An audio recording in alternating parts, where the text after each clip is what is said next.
39 minutes after the hour, the BP executive who was caught yachting in Europe while oil was gushing into the Gulf of Mexico is reportedly on his way out today. The announcement could come at any moment from BP's board. BP's chief executive Tony Hayward expected to be replaced by American Robert Dudley as the company's top man. So far, BP says Hayward, quote, has the full support of the board of directors.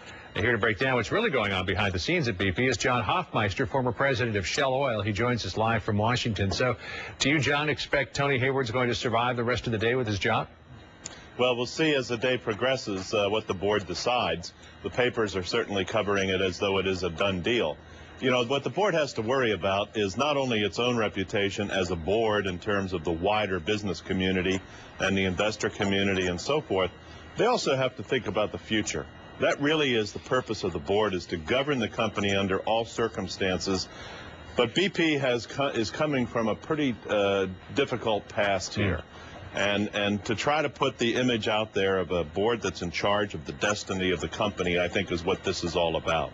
You know, what do you think he's going to come away with in terms of a golden parachute if he's ousted? We're hearing certain figures, maybe a one-time payment of $1.5 million, an annual pension of $900,000 at the age of 60. I know he has a tremendous amount of money in stock as well. What do you think, given the circumstances, BP can give him to go out the door? Well, these packages are really carefully scrutinized in the UK. You know, I worked there for about 8 years as part of Shell's organization, and the British people, the British press, they really carefully scrutinize. And I think boards in the UK, as well as the rest of Europe, are pretty straightforward on these separation packages. These are not as generous as what some people might see in the U.S. The numbers are large, but remember, Tony's running one of the major companies in the whole world. And so there is a recognition of his contributions of many, many decades. And I think, you know, because of the balance with which boards take these things, the numbers I've seen and read about don't surprise me at all. They're kind of in the ballpark of what's happened in other British companies. And when you look at a guy who's been there for 28 years, he is running a $150 billion company. At least that's what it was worth before the oil spill took the stock value down. I mean, if this was in the United States, he'd probably be walking away with tens upon tens of millions of dollars. That's true. And that's where I think the British governance is a much tighter, tougher governance than what we've seen in the United States. It's a different pay market altogether. And within different pay markets, of course, there are certain principles, certain standards, certain rules that are followed. So while it may get a few headlines, I think it's in the category of a sort of a one-day story. Right. Now, of course, he had some famous gaffes that left him appearing, I guess by some people's measure, less than sensitive about what was going on in the Gulf. Let's just replay, if we could, John, this morning, some of those greatest hits of Tony Hayward. This wasn't our accident. This was a drilling rig operated by another company.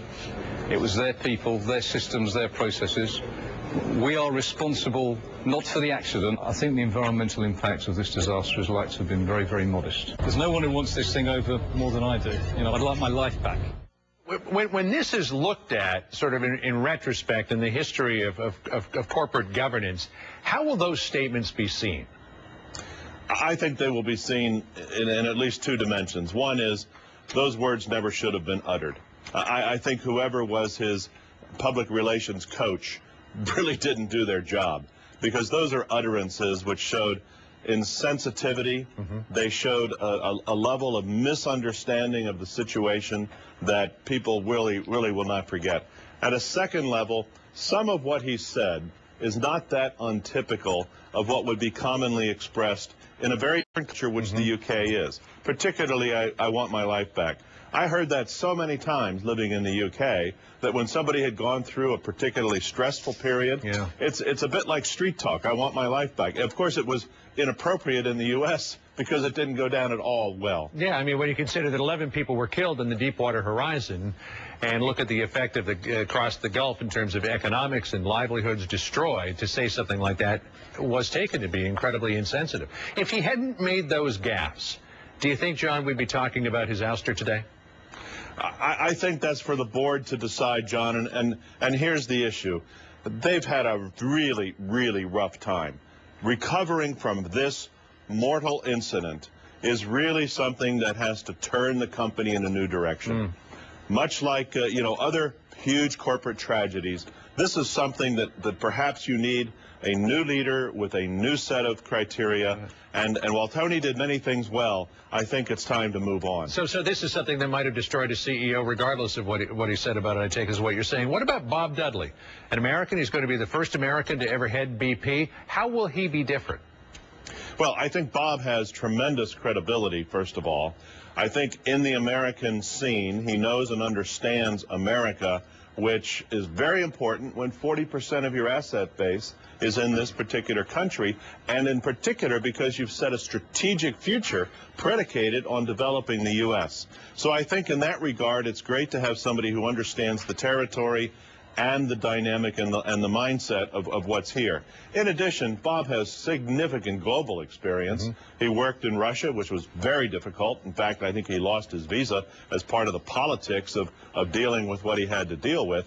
But this is a very accomplished executive, and he comes from an Amoco background, I believe, and I think he will offer the company great leadership. Well, we'll see what happens potentially later on today. John Hofmeister, always good to catch up with you. Thanks for joining us this morning. Sir? John, still ahead. Is your name on the list to state employees?